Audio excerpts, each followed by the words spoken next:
sticky onions were all they could grow here. That's all that, yeah, this is bad farmland. You do not want to farm in or around the area of Chicago. So remember that it's bad farmland. We're going to come back to that idea a little bit later. But let's get to some buildings. Let's start with one kind of over at our 1 o'clock. That one with the pyramid and the statue up on the top. That one, formerly the tallest building in Chicago. It's the Chicago Board of Trade from 1930. When it was built in 1930, it was the tallest one in the city. Stayed the tallest building in the city until 1965. It is of an architectural style called Art Deco. Art Deco was very popular in the 1920s and 30s, and then weirdly for about a minute in 2012 when The Great Gatsby came out. The movie, not the book. I'm not, I was an English major, I know it didn't come out in 2012. So yeah, The Great Gatsby has that feel, the Art Deco style that we were all very into for a hot second there. But you can tell Art Deco architecture by a couple of trademarks on Art Deco buildings. One of them is vertical lines. 20s and 30s, buildings were, it was still a novelty that buildings were very tall. People weren't used to seeing tall buildings, so they were using something we call visual interest. It's almost a sort of trickery in architecture. Visual lines draw the eye upward. They get you looking up, sort of marveling at how tall that building is. Another great trademark of Art Deco architecture is classical elements, specifically Greek and Roman inspired elements. This building has the statue up on the top. That is a statue of the Roman goddess Ceres, or Ceres, depending on who you're talking to. She's the goddess of wheat. I say is, I think she's still around. She is the goddess of wheat, which makes sense on the Chicago Board of Trade. So yes, a Roman or a Greek element. Something that says this building's been here for 5,000 years, even if it very clearly hasn't. Is big on Art Deco. We're going to talk a few times about Art Deco. There's a lot of Art Deco 1920s architecture around the river, so if you have to hazard a guess about a building later in your visit to Chicago, you can probably pretty easily guess that it's Art Deco. We got a lot of Art Deco. There's another Art Deco building right where the sun is, right there on the left-hand side. We're going to skip this one though. We're going to come back to that later. But right next to that Art Deco building is the green one, that lovely green one coming into view just ahead of us. So we're jumping ahead in time as far as architectural movements.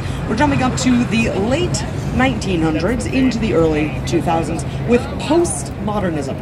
Postmodernism is unique as an architectural movement in that it's all about this building being here. So with architectural movements throughout history, it didn't matter where your building went. This Art Deco building could go anywhere. It doesn't really matter. They could have picked it out of a file and just thrown it at the people building them. They didn't, but you could. With postmodernism, however, it's all about the context of the building and the relationship to its location. So this building, the green one, has the green glass. Green glass reflects the color of the river. The river is tinged a little bit green. Now, we're also getting closer to it so we can see it's also a curvy building. It's got a curve to the whole thing. Now, that reflects the curve in the river. So green reflects green river, curve reflects curve of the river. This building doesn't make any sense anywhere else. It has to be here. The inspiration for the design came from the location. This one, movie fans, was in The Dark Knight. Anybody, okay, getting some nods. Yes, some of us remember several that men ago. There's that one. Now, if you look at the base of this building, this one is going to be tough for a little while because he's over here. So yes, the columns this one is built on top of. That's because the trains take up a lot of... Notice the grids. Trains and train tracks take up a lot of space in Chicago, and that's great. We love our trains, but we also love land. So luckily in the mid-20th century, we figured out you could put columns in between all the train tracks and then build stuff on top of those columns. So everything on our left-hand side is built on top of trains. We're passing by several entrances to Union Station. Right now, this building with the X's is one of the entrances, another one a little bit further up. So all the trains are underneath this portion of the city. Union Station, originally built in 1925, and actually caters to over 100,000 commuters every day. Over 100,000 commuters every day coming through this. We're passing Gateway 3, which is that white one on the left-hand side. Gateways 1 and 2 are up here on the left. Did I say right before? We're on the left-hand side. Gateways 1 and 2 are the matching buildings up here. Oh, somebody up there waved. I was wondering. I was already under the So yes, gateways 1 and 2 are these matching buildings up here with the green glass reflecting the green color of the river. They also reflect each other, which is a little bit of a meta postmodernism thing there. Just briefly, this one over on the right with the concrete all the way around the outside. This is a style of architecture called brutalism. And that's really all you need to know. We're experts now in brutalist architecture. Very easy to pick it out. It's got a very sort of bug-like exoskeleton going all around the outside. It's a very strong kind of thing, which makes a lot of sense in a building that's, or in a city that's as windy as this one. The next building coming up on the right is the Chicago Mercantile Exchange. This one had to serve a couple of purposes all at once. So, first, they needed a great big trading floor.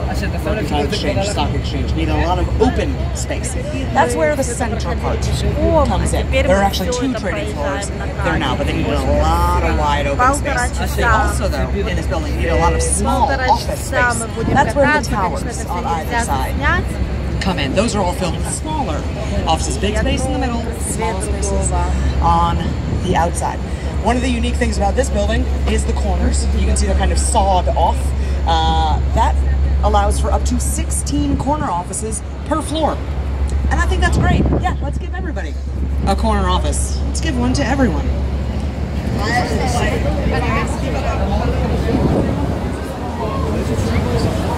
Now, the Civic Opera Building is the next one on the right-hand side. This one is from 1929. It is Art Deco in style. We got the vertical lines. We've also got these bas-relief sculptures. Another classical element on this one. It says Civic Opera Building. That is not a typo. It's not a typo.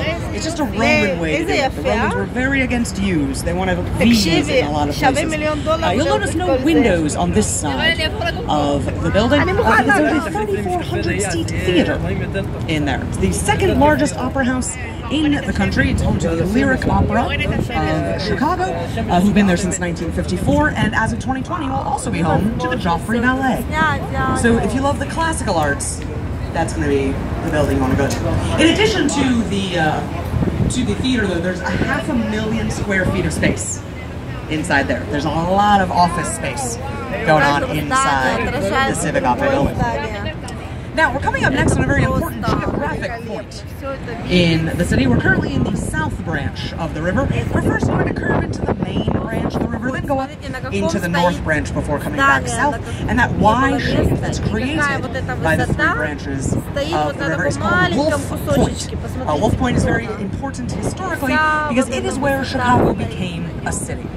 That happened in 1837 at one of the taverns at Wolf Point. There wasn't a lot around this part of the city at the time. It was still very swampy. But there were 3 taverns at Wolf Point, and at one of them, the Sauganash, on March 4th of 1837, the city, well, the head honchos of the town got together and signed the paper to make us a city. That happened right here at Wolf Point. Right up ahead of us is our first of several double-decker bridges. The top deck is for our trains, the elevated train system. Our public transit goes on the top deck. Bottom deck is for car traffic and pedestrians. We're going to pass a few of these during our trip. Also, this one is a very low bridge. If you were thinking of coming upstairs, wait 10 seconds. If you are standing, stop it. If you are standing, stop it. It's a low bridge. For those in the back, this is a low bridge. If you're sitting, you don't have to crouch. Just throwing that out there. I love the people that are doing that anyway. You're sitting, you're fine. Now, over to the right-hand side, we've got this lovely curvy building, this blue and green one. This is 333 West Wacker Drive. It is postmodern. It's curvy. That reflects the curve of the river. We've got alternating floors of blue and green glass, which reflect the colors of the sky and the river, respectively, and a little more subtly, these little concrete steps at the base, those reflect the physical levels around the building. So there's the train level, the top of the bridge there, street level, and also river level. This one, movie fans, was in Ferris Bueller's Day Off. Okay, some of us are 80s fans. Love it. Yes, it was Ferris's dad's office. For those that are going to want to quiz me later. It was Ferris's dad's office. And that's the only Ferris Bueller reference I have because there's not a Polish parade today. So, I know, I'm so sorry, but that's the only one we got. You can tell me Danke schön later. So, right next to 333 West Wacker Drive, we've got 225 West Wacker Drive, designed by the same firm, Cohn, Peterson & Fox. You can tell because they put their little circular logo at the bottom of both the buildings, so you really can't forget that they did both of those buildings, both 333 and 225 West Wacker Drive. Yes, we see you, sir. You don't have to wave so excitedly. We've got a few people that will wave at you. I love that people want to wave at us. It's very confusing. I don't get it. I feel like we're going on a journey across the Atlantic in 1908, but I love it. We're going to do this big Art Deco building on the way back. But I want to talk a little bit, just briefly, about just up ahead. We've got this building with the windows that are coming out from the side. That's known as a Chicago-style bay window. Came out of the first school of Chicago architecture. First school of Chicago architecture was roughly 1890 to 1910, and this was one of the innovations they came up with. Basically, it was a way for them to show off. They were saying, look at how strong our building is. We don't even need 40% of the wall. We can just pull it right out of the building. In fact, it still stands. This one is also a pretty low bridge, so maybe don't come up the stairs just yet. Yeah, maybe wait, especially if you're taller than I am. So the first school of Chicago architecture came up with things like this. The columns of windows. The second school of Chicago architecture, they were looking to keep things a little more simple. They wanted to know what parts a building required. They decided a building needs only 3 parts: base, column, capital. Very simple. That goes all the way back to the ancient Greeks. The same 3 parts you need in an ancient Greek column are base, column, and capital. A great example of that coming up on the right-hand side, this glass and concrete one with the triangles on the top. Going to be a bit easier to see. I would have called you. You would have. You're fine.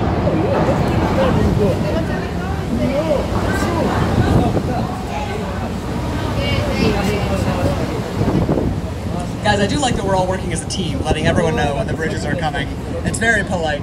We're going to do trust falls later. So yes, this one of the triangles on the top is the United building. Simple base, that column drawing the eye upward, and then the extra decoration on the capital up the top. If you think I'm stretching it on the column motif, look closer, because there are small columns going all the way up. This was definitely done on purpose. This was not a mistake on the column thing. This one is very cool at night. Later this evening, definitely check it out because it lights up on the exterior at night.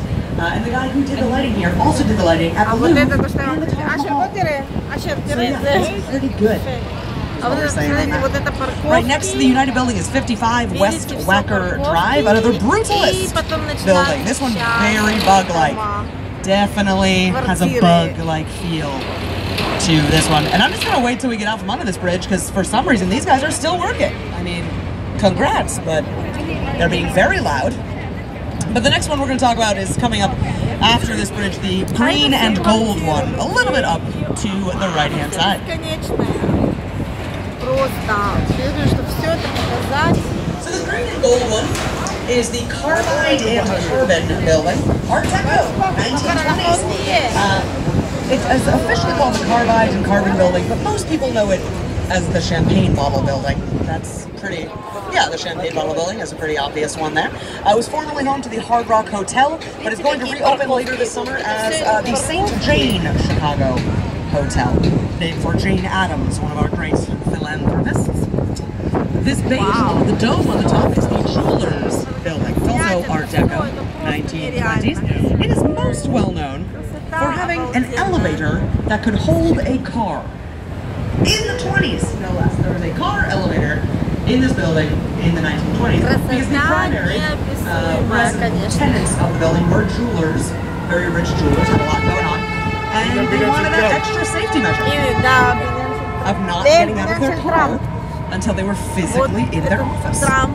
Also, the dome up at the top was once home to the Stratosphere Lounge, which may have been a hangout of alcohol. Just throwing it out there. Could have been. You can say that about a lot of places in Chicago, though. Maybe Capone hung out there.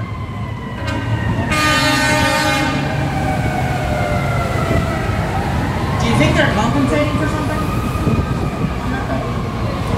Now, this white one with the very clear vertical lines. This one is Art Deco, 1920s. It's called the Mather Tower from 1928. It is the skinniest skyscraper in Chicago. It is 100 by 25 feet at the base and goes up to 9.5 feet across at the top. It's so small up at the top there. Skinniest skyscraper in Chicago. Now the next bridge we're going to cross under is Michigan Avenue. It is known as the DuSable Bridge, named for Jean-Baptiste DuSable. We call him the founder of Chicago. He was a Haitian-born Frenchman, the first permanent non-native settler. Got here in 1780. So we like to name a lot of things after him, including this bridge that was built in 1920. Now this one is a very low bridge. This is the lowest of the bridges we will be going under today, so if you're downstairs, please don't come up right now. Give it a minute. Just, we're about to go under a very low bridge here.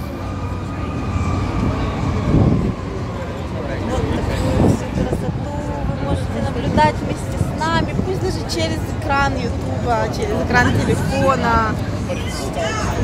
Так раз и рукой. Раз, и можно достать рукой. Так раз, и ты рукой достаешь. Очень-очень. All right, we all made it.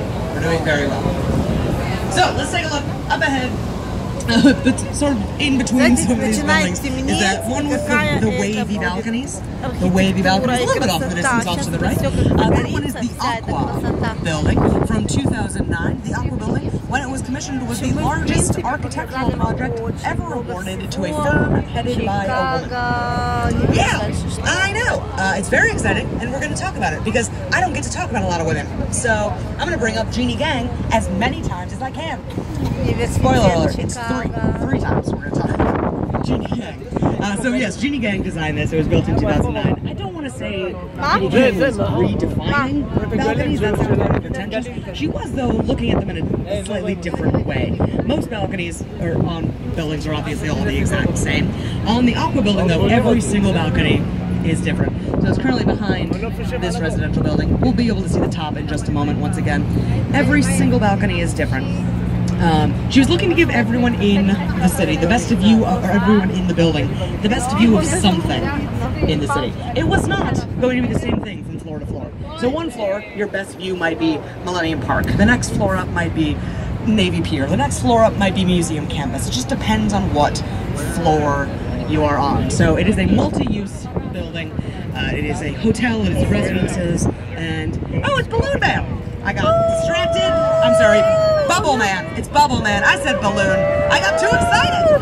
Sorry, Bubble Man. I like to think he's shouting because he knows he's my favorite. And I hadn't noticed him yet. Yeah, Bubble Man. Great. He'll be there when we come back too. This is a great day, guys. Back to buildings. I got so distracted. Back to buildings. This one, the stripey sort of one on the right-hand side that says Swiss Hotel up on the top. Now that we're in front of it, we can see what makes it unique. It's pointing at the river because it's a triangle. This is a great big triangle. Architect Harry Weiss designs triangular buildings. He's got a very unique footprint on the skyline of Chicago because he loves those triangles. And so if you've seen a triangular building or a building with a triangular element in Chicago, 99% sure it's going to be a Harry Weiss. Most likely going to be him. Now, the next bridge we're going to cross under is Lakeshore Drive. Lakeshore Drive is the easternmost bridge in the city. We're going out toward the lake. We're not going on the lake. We don't have time. We have too much river stuff to do. Straight ahead of us is the Lakeshore Drive Bridge. Just to the left of the bridge is nothing right now. Don't worry about craning your necks to see it. It's just actually less than nothing. It's a hole. There's a hole over there at the moment. It's been nothing but a hole since 2009. The plan had been to put a new tallest bridge in Chicago at that spot.